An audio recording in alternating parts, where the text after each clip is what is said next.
இது தோல் விளையாட்டுகளை வரைவதற்கான நிற தூய்மை குண்டு, பெயிண்ட் ஸ்ப்ரே கன். முதலில், உங்கள் தோல் விளையாட்டு சுத்தமாகவும், உலர்ந்ததாகவும் இருப்பதை உறுதிப்படுத்துங்கள். எந்த வகையிலான மண் அல்லது எண்ணெய் பிளாஸ்டிக் முடிப்புக்கு பாதிப்பு ஏற்படுத்தலாம். ஸ்ப்ரே கன் ஐ தோலின் மேற்பரப்பிலிருந்து சுமார் 6 முதல் 8 வரை இன்ச் தொலைவில் வைத்திருக்கவும்.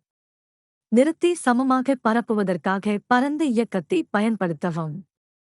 இறக்கம் மற்றும் கோட்டுகள் உருவாகாமல் இருக்க, ஒரே இடத்தில் நீண்ட நேரம் நிறத்தை பயன்படுத்த வேண்டாம். இப்போது, உங்கள் நிற தூய்மை குண்டை தயாரிக்கவும். வழிமுறைகளின்படி, நிறத்தைச் சேர்க்க வேண்டும். பிறகு, உங்கள் தூய்மை குண்டின் அமைப்புகளை சரிசெய்யவும்.